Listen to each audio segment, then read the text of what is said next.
Thank you all for that very warm welcome.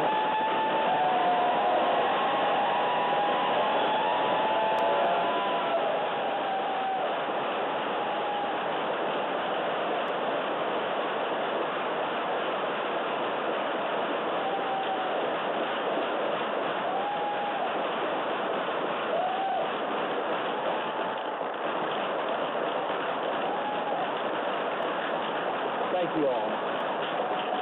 Thank you all. It's wonderful to be back. Wonderful to be back with the men and women of the Faith and Freedom Coalition. And I'm especially honored by the words that just preceded me. You know, Abraham Lincoln said his only ambition in life was to be esteemed by people that he esteemed. So would you join me in thanking Ralph Reed for his extraordinary leadership of this great coalition and this movement across America.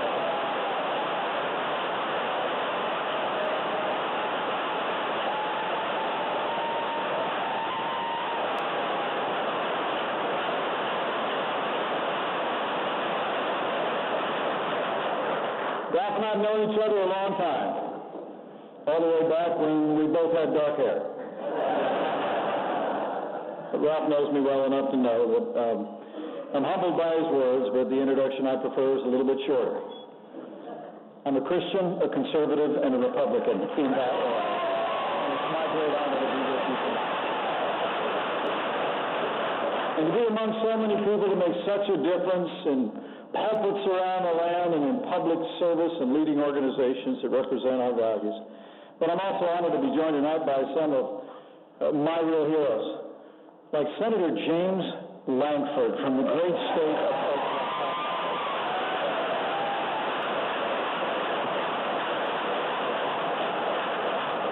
And to Eugene Scalia, who is with us, and the hundreds of Americans of faith who have come from near and far, and all of those looking on. It's a joy to be with you tonight for this Patriots Gala. Now, I also understand that later tonight, the Faith and Freedom Coalition is going to recognize another American who I have admired throughout my adult life. He's someone who has carried forth the conservative message as an educator, as a historian, as a voice on the public airwaves like very few Americans. He was Secretary of Education, and he's been educating Americans about the strength of our values and our foundation in liberty. Allow me to offer an early congratulations tonight to the recipient of this year's Winston Churchill Lifetime Achievement Award, Bill Bennett. It's an honor to be with you.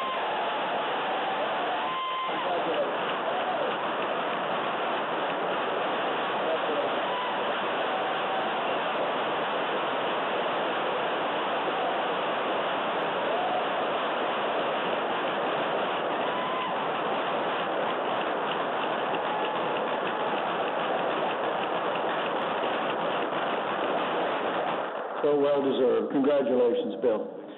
And speaking of friends of mine, let me begin tonight by bringing greetings from another friend of mine. He's on the other side of the world, but I know his heart is here with all of you, and I know he kicked off your week of gathering for the Faith and Freedom Coalition.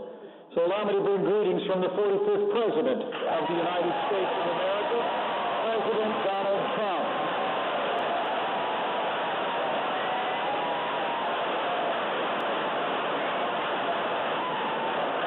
Starting you off this week, the President said, and I quote, "Americans' belief in God has forged the character of our country and made our nation a light unto the world." And the President added, "Our administration is fighting for all Americans, and we're embracing the faith community as never before." And thanks to your support, and thanks to the leadership of this President, I'm pleased to report to you that faith and freedom are on the rise all across America.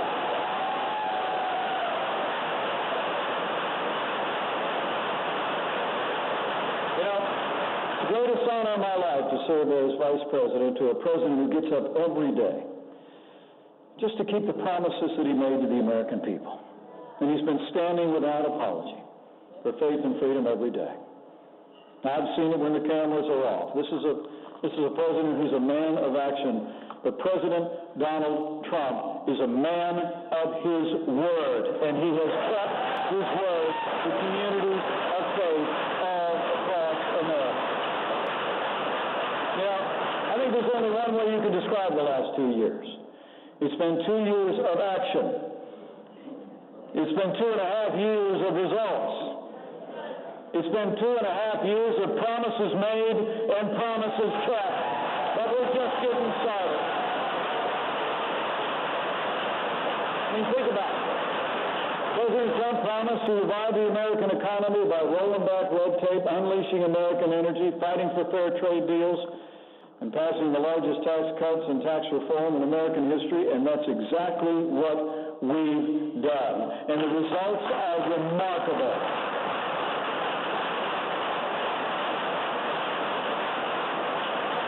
You're from all across America, so you don't need me to tell you, but I'll tell you anyway. 5.8 million new jobs since Election Day 2016, and the unemployment rate is at a 50-year low.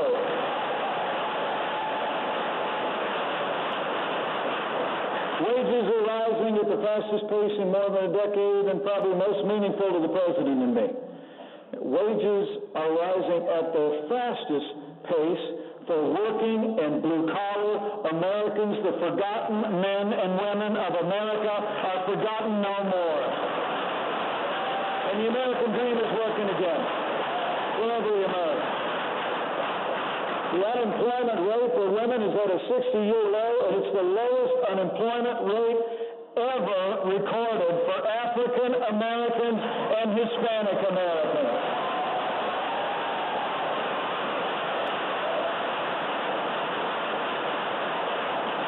I can tell you in this room now, firsthand, confidence is back. Jobs are back. In a word, America is back.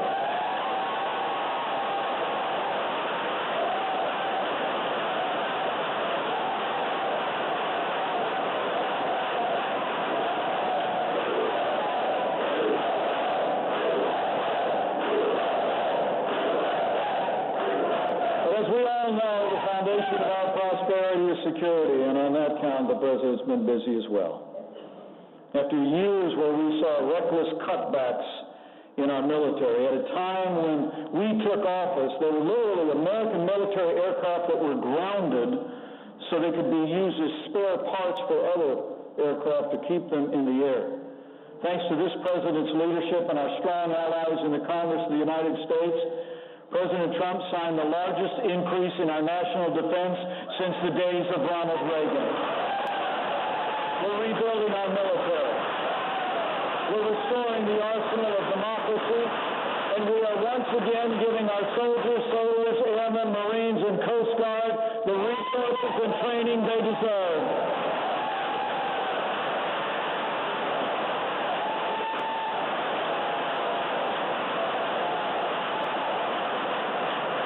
And with that renewed American strength, we have a president who's once again embracing his role as leader of the free world. We're standing strong with our allies, and we're having our allies do more than they've ever done before. As I stand before you today, our NATO allies are contributing more to our common defense than they have for decades. And this president has stood. He stood with our allies, especially our most cherished ally, like when President Trump kept a promise that had been made by 4 previous administrations only to be set aside, but this president kept it when he moved the United States Embassy to Jerusalem, the capital of the state of Israel.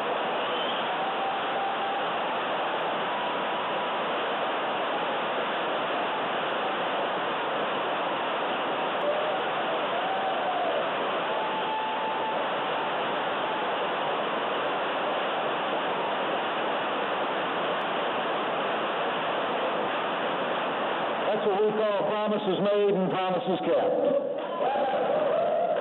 With that renewed American strength, we've also stood up to our adversaries and those who would challenge America's interests around the world. This president's put Iran on notice that will no longer tolerate their malign activity or their spirit of terrorism in the world. We brought North Korea to the negotiating table. The president's on the Korean Peninsula as we speak and will be headed to the DMZ maybe before this dinner is out. And we've taken the fight to radical Islamic terrorists on our terms on their soil. And thanks to the courage of our men and women of the United States Armed Forces and this Commander-in-Chief, the last inch of territory controlled by ISIS has been captured. The black flag of the caliphate flies no more over the territory they once controlled.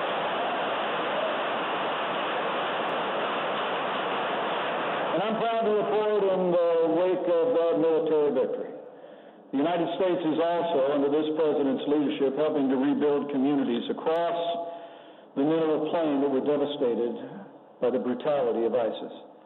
And I'm proud to report, with the strong support of our partners in Congress, the United States has already committed more than $300 million in aid to rebuild Christian and Yazidi communities torn asunder by war.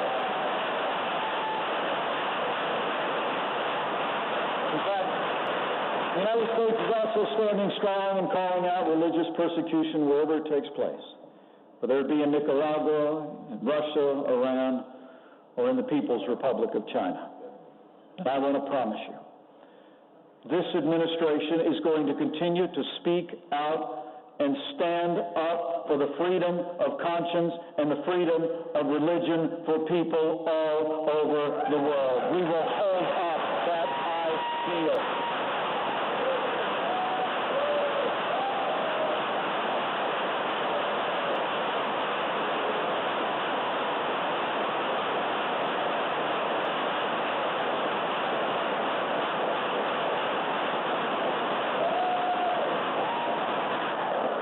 The men and women, persecuted Christians around the world deserve our prayers, and I promise you that they will always have the support of the United States of America. This administration has worked tirelessly, I'm proud to say, also to secure the release of Americans facing persecution and captivity, from Egypt to Venezuela, to North Korea and to Turkey, where after 2 years of captivity, thanks to the tenacious demand of this president, Pastor Andrew Brunson is home.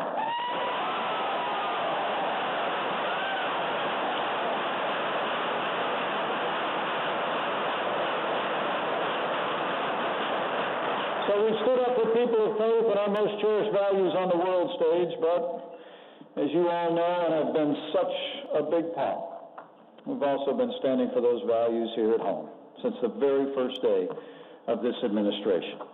This president has reaffirmed our commitment to the rule of law, to the foundation of constitutional principles upon which our nation was built.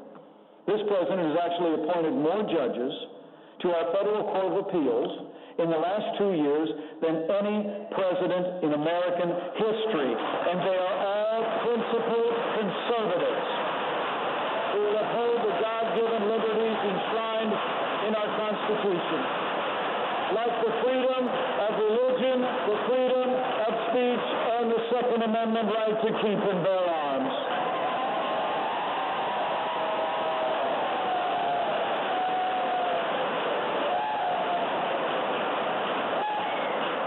I've met many of these judges on the bench. They're incredible. 114 federal judges confirmed so far, Senator. And how about a round of applause for Senator Lankford and Leader McConnell and all the great Republicans in the United States Senate who have confirmed these great judges, including Justice Neil Gorsuch and Justice Brett Kavanaugh.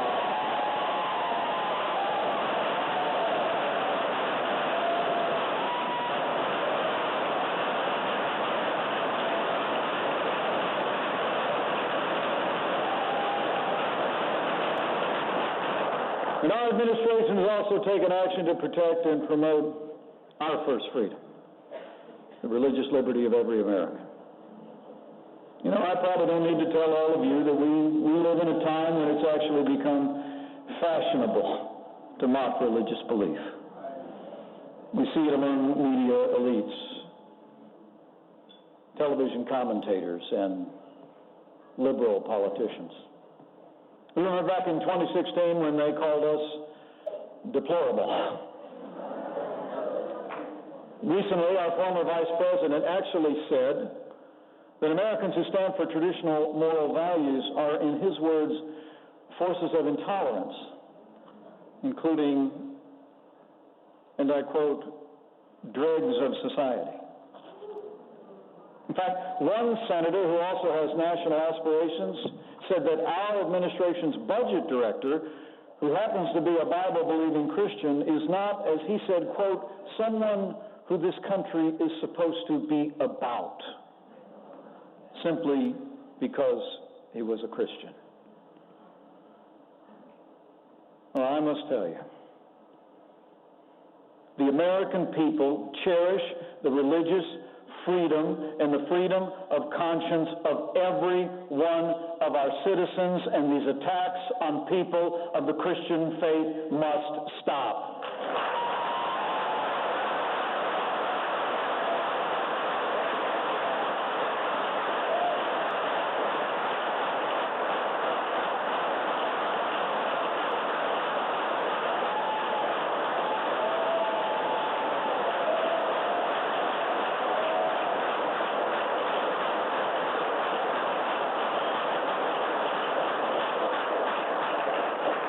It's just not what we're about as Americans.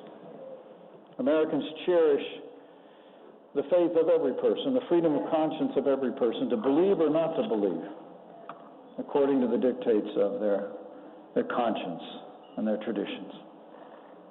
And I commend you for upholding that principle. And I'll make you a promise.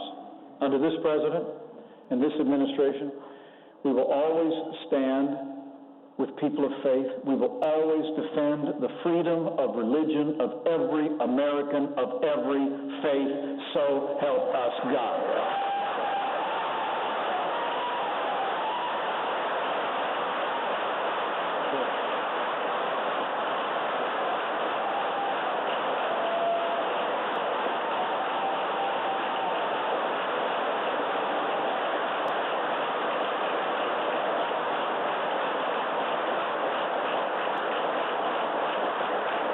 Back in 2016, this president promised that he would, in his words, defend your religious liberties and the right to fully and freely practice your religion as individuals, business owners, and academic institutions, and that's exactly what he's done.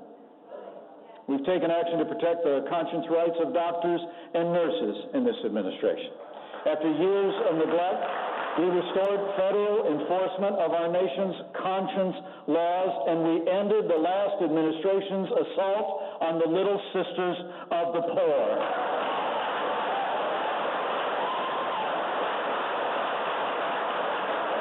And as the president said just a few days ago here in this White House, we believe the freedom of speech should not end at the front door of our churches and places of worship. That's why we ended enforcement of the Johnson Amendment, and we will continue to work to repeal the Johnson Amendment once and for all.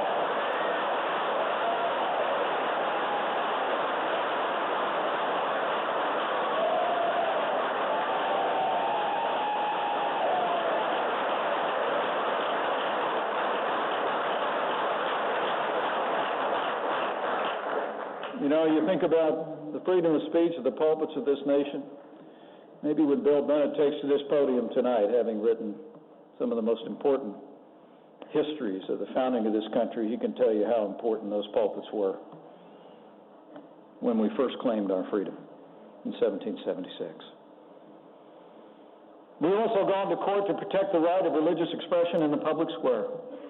It's amazing to think decades ago a 40-foot cross was built in Bladensburg, Maryland, to commemorate men who died fighting for our freedom in World War I. And for years, that cross stood tall and true, a symbol of our nation's gratitude to those heroes. But recently, left-wing activists threatened to tear it down. But in this administration, we stood for the Peace Cross in Maryland. And last week, by a 7-2 vote, the Supreme Court of the United States said the Peace Cross of Maryland can stay.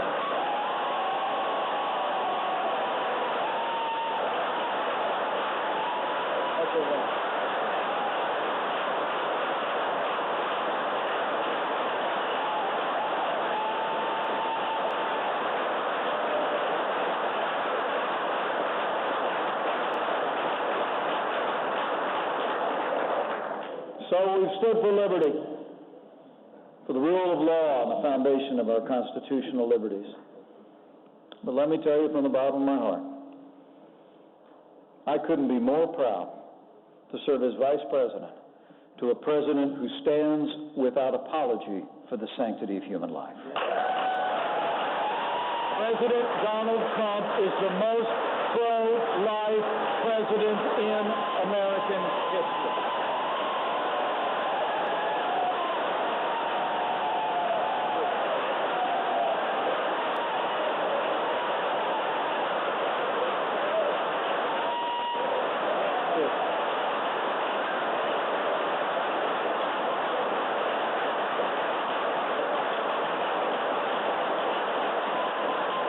In one of the president's very first acts, he reinstated the Mexico City policy to make sure that taxpayer dollars wouldn't be used to promote abortion overseas, or to promote or provide abortion overseas or around the world.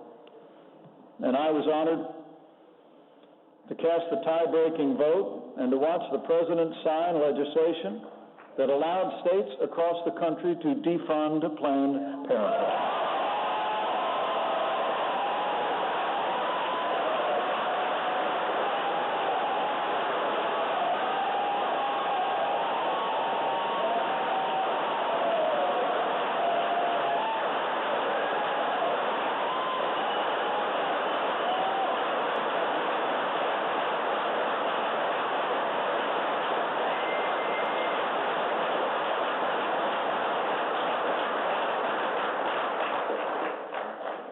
Speaking of the nation's largest abortion provider, we all remember back in 2015 when those chilling undercover videos were on the airwaves of the nation that showed horrific conversations about the sale and transfer of parts of aborted babies. So I want to be sure you know. Just a few weeks ago, President Donald Trump ended fetal tissue research at the National Institute.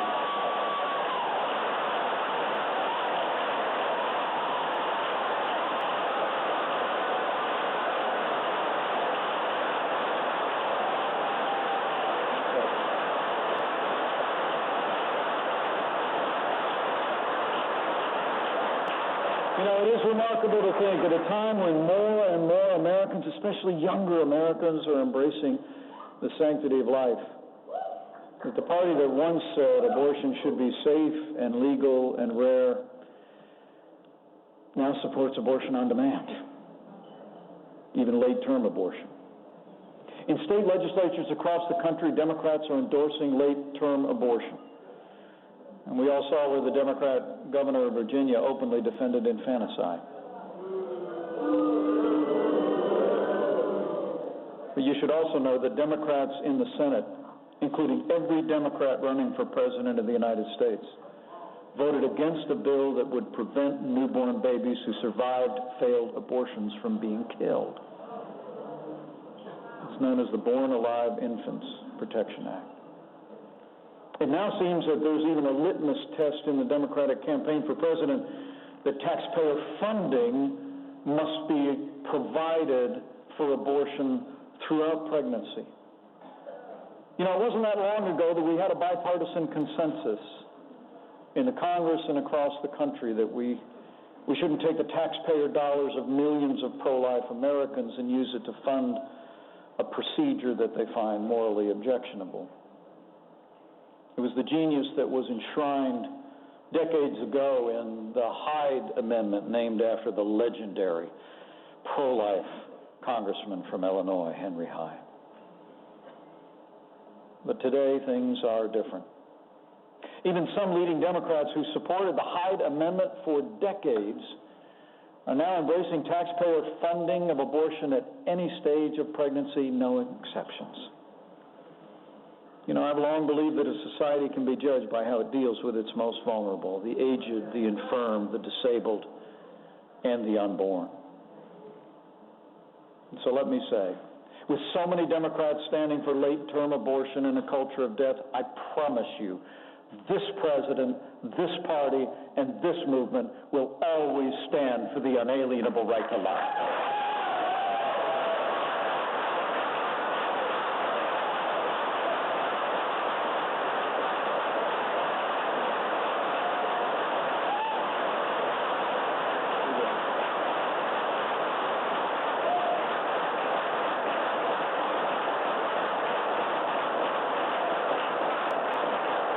So we've been growing our economy, we've been providing for our national defense, we've been standing up for our values at home and abroad, but men and women of faith and freedom, we know that there are still challenges that we face as a nation.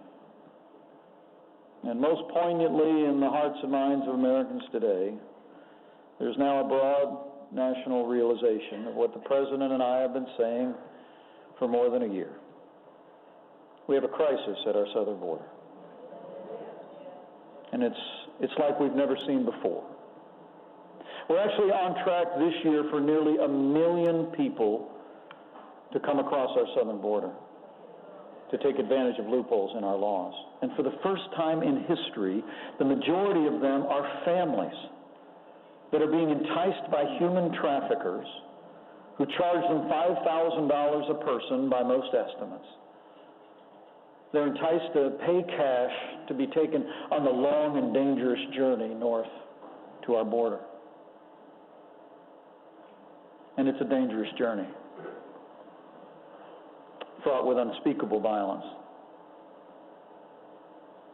70% of illegal immigrants, once they present at the border, report being victims of violence along the way. According to Doctors Without Borders, nearly 1/3 of young women traveling to our southern border from Central America are sexually assaulted on the journey. And this week, the heart of our nation broke when we saw the tragic photograph of Oscar Alberto Martinez and his 23-month-old daughter, Angie Valeria, drowned in the Rio Grande.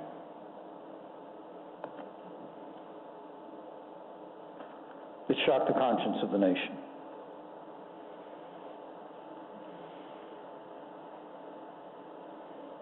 But the truth is, what we saw then, on the front page of every newspaper in America, is what's been happening for months. People facing violence, sexual abuse, and worse,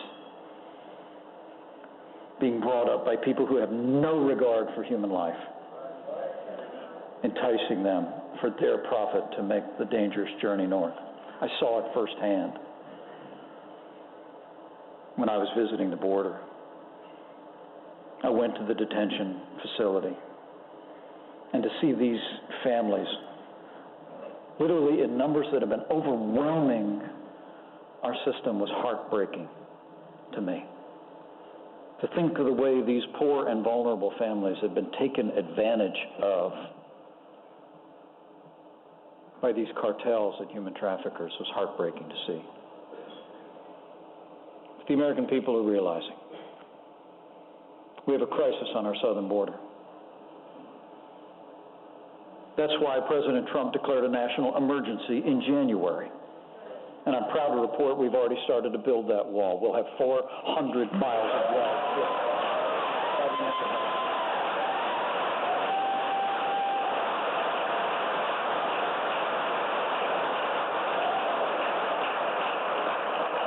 That's why President Trump took a strong stand and demanded that Mexico do more to secure our border and theirs. And thanks to the President's leadership, now Homeland Security projects that largely owing to Mexico's action, illegal crossings at our southern border are already down by 25% in the last month alone.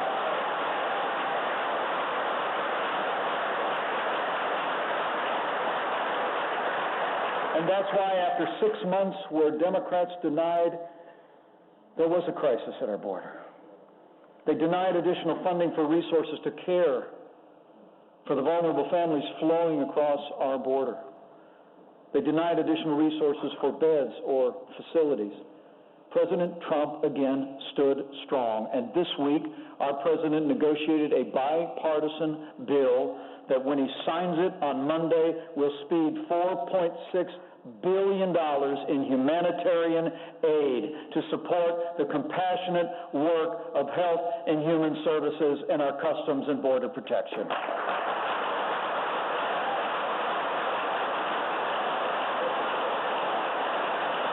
Finally, help is on the way.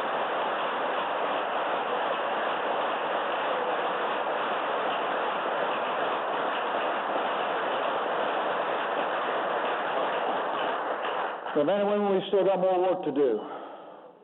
At a time when migrants south of our border are facing violence, sexual assault, and worse, it really is astonishing that many of the leading Democrats running for president continue to advocate open borders and policies that would make it easier for human traffickers to entice vulnerable families to take the long and dangerous journey north. It's true. For instance, despite the fact that 10 years ago, President Obama promised that Obamacare, in his words, would not apply to those who are here illegally, this week, every major Democrat candidate for president promised to offer free, taxpayer-funded health care to illegal immigrants. And many even promised to decriminalize illegal immigration altogether. And maybe most remarkable of all, after spending the last 6 months denying there was a crisis at our southern border and doing nothing while our courageous and compassionate Customs and Border Protection personnel were overwhelmed by that crisis, now some Democrats want to lecture us about their moral concern for the people caught up in this crisis. Now, let me be clear on this point. There's nothing compassionate about open borders. There's nothing compassionate about refusing to change the laws that human traffickers use to take advantage of poor families. Those who would advocate open borders, free health care for illegal immigrants, and making illegal immigration legal are making it easier for human traffickers to mistreat poor and vulnerable families. That is morally wrong, and that has got to stop.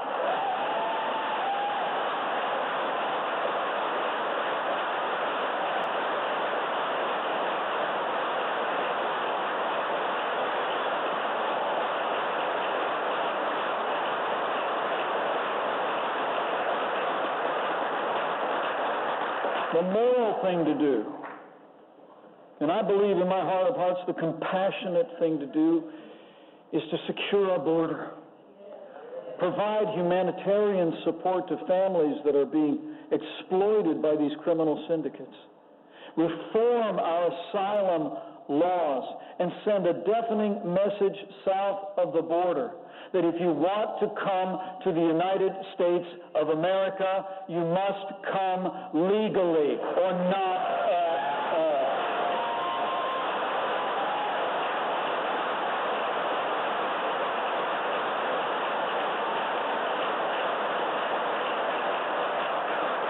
And I'll make you a promise. Whatever Democrats want to do to continue to deny and obstruct our efforts to secure our border, end this crisis, and reform our laws, we're going to keep working. We're going to keep telling the story. We're going to keep finding allies in Congress and across this country, and we're going to fix this broken immigration system once and for all.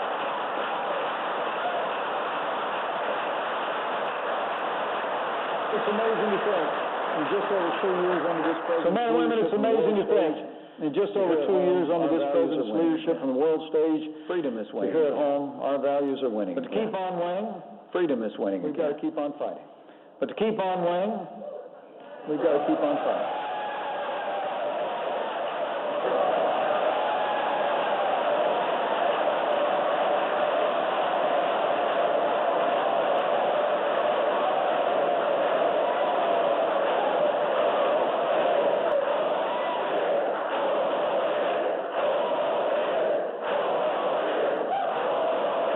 We got to keep on fighting.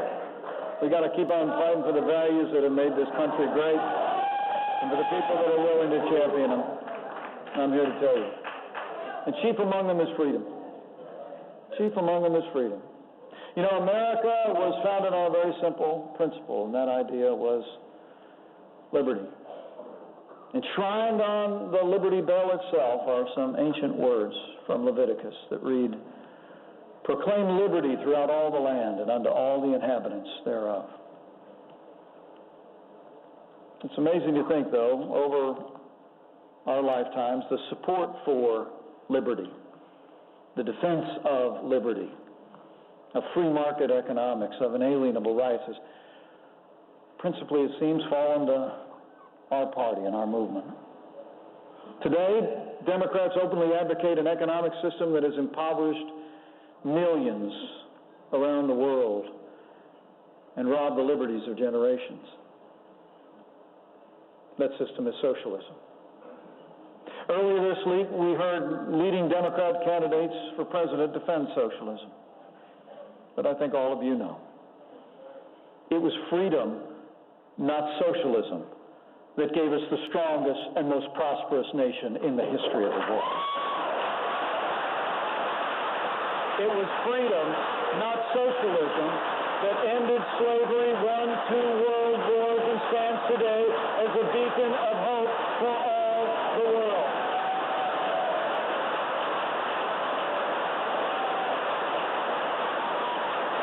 And so as this debate begins the next 18 months, we must resolve here to say, as the President said in his State of the Union address, America will never be a socialist country.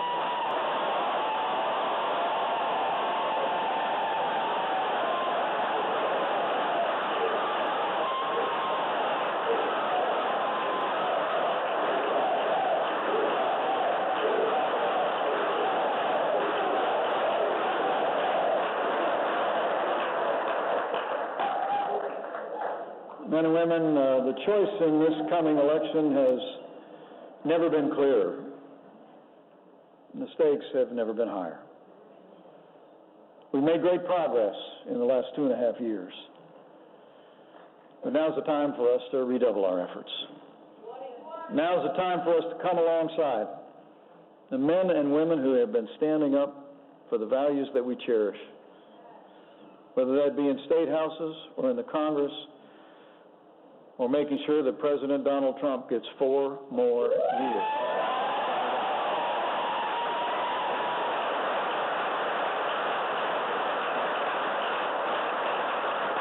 America's got a choice to make. But when I'm gathered in front of all of you tonight and see this incredible group and think about the work that we've done together over the last several decades to renew and strengthen the foundations of this great nation, when I see the way you've lifted up a generation of men and women, from this president on down, that have been standing strong and without apology on all those great and timeless American ideals, I'm confident.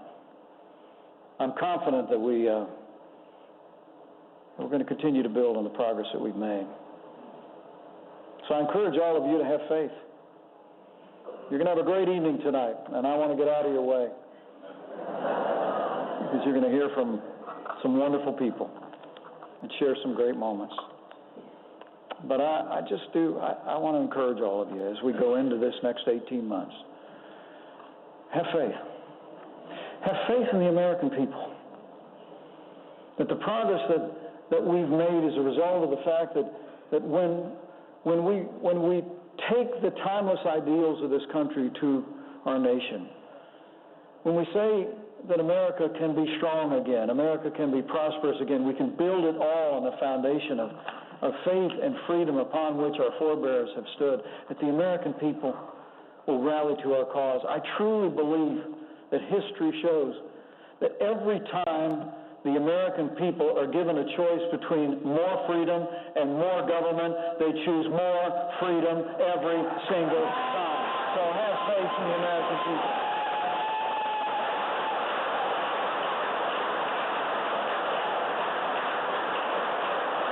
And have faith in this president that they elected. You know, I got to tell you, one of the most amusing words I ever hear, Ralph, are when people will stop me on a rope line at an airport or at a diner and they'll say, "Tell the president to keep going." I tell them there's something you never need to say.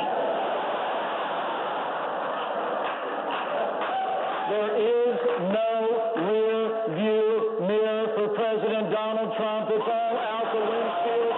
It's all going forward. This president is going to keep fighting for the values and ideals that are making this country great.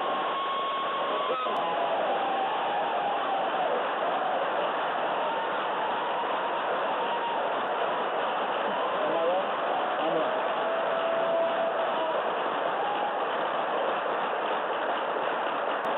And lastly, as I close, let me encourage you finally to have faith in the American people, have faith in this president and all the principled men and women of integrity that have rallied to our cause. And lastly, have that other kind of faith. And take time to avail yourself. You know, the sweetest words the president and I ever hear, and we hear it a lot, are when people will reach across a line and grab your hand and say, "We're praying for you."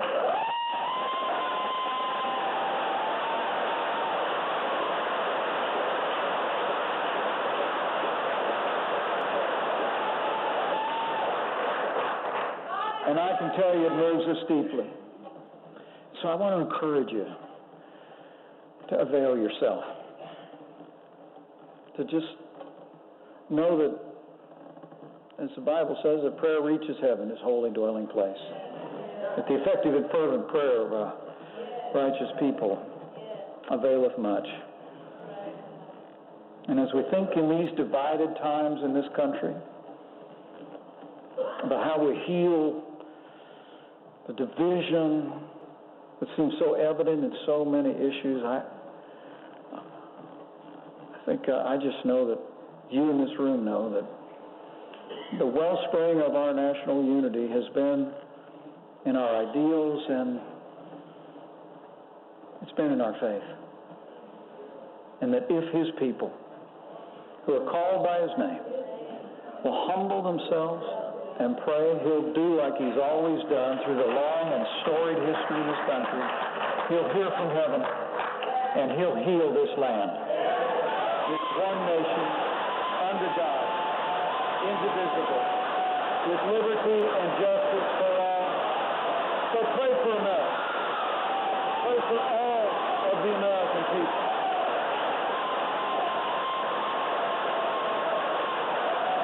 It's prayer matters.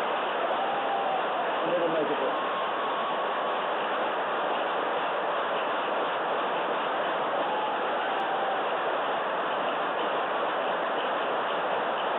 So thank you for the honor of addressing you tonight.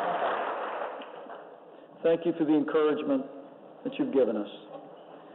And while I have your attention, on behalf of my wife, who is about a third of a world away right now, let me just say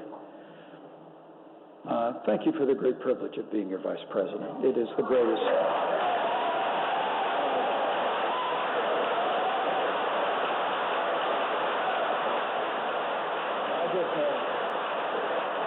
I just know with your continued support and efforts and prayers. With men and women of integrity, elected and re-elected at every level, from State House to Capitol Hill, with President Donald Trump in the White House, and with God's help, we will make America more prosperous than ever before.